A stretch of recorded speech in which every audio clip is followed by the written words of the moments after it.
জামিল মাদ্রাসা উত্তরবঙ্গের মধ্যে একটি গুরুত্বপূর্ণ সবচাইতে সুন্দরতম একটি মাদ্রাসা জামিল মাদ্রাসা। জামিল মাদ্রাসায় এত সুন্দর একটি মসজিদ রয়েছে, এটা হয়তো আমরা অনেকেই জানি না। আসসালামু আলাইকুম দর্শক, কেমন আছেন সবাই? প্রতিদিনের মতন আজকেও নতুন একটি জায়গার সন্ধানে আমরা বেরিয়ে পড়েছি। দর্শক, আমরা এখন বগুড়া জেলার সবচেয়ে সুন্দর একটি মাদ্রাসা জামিল মাদ্রাসায় প্রবেশ করতেছি, যেটা মূলত উত্তরবঙ্গের মধ্যে সবচেয়ে বড় বলা চলে, যেখানে প্রায় 2 থেকে 2,500 ছাত্রছাত্রী এখানে শিক্ষা গ্রহণ করে। বগুড়া শহরের চক ফরিদ কলোনি এলাকায় অবস্থিত এই কওমি মাদ্রাসা 1960 সালে এটি প্রতিষ্ঠা করেন সোহাইল উদ্দিন। 1967 সালে এখানে দাওয়ারে হাদিস মাস্টার্স খোলা হয়, কিন্তু 1971 সালে যুদ্ধের সময় এটি বন্ধ হয়ে যায়। পুনরায় 1981 সালে এটি চালু হয়। তখন থেকে ইউসুফ নিজামী এই মাদ্রাসার পরিচালক ছিলেন। তার মৃত্যুর পর মুফতি আব্দুর রহমান মাদ্রাসার দায়িত্ব গ্রহণ করেন।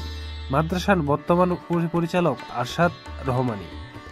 দর্শক, দেখতেই পাচ্ছেন মাদ্রাসার ভিতরের জায়গাটা অনেক বড়, আর মাদ্রাসার ভিতরের প্রধান আকর্ষণ হচ্ছে এই মসজিদটা, যেটি মূলত এত সুন্দর করে বানানো হয়েছে, যা উত্তরবঙ্গের মধ্যে সবচেয়ে সুন্দর বলা চলে। আসসালামু আলাইকুম হুজুর, কি করো এখানে? লাটিম খেলো? হ্যাঁ, পারো? দেখি ঘুরে তো।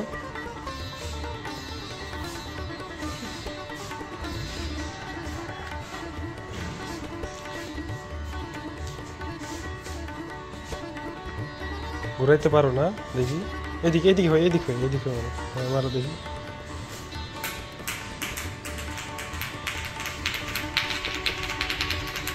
এটা কি তুমি বানাইছো নাকি?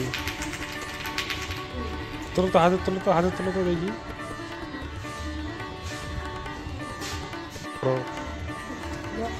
বক্তব্যে কনসেপ্ট করতে শিখিস নিস?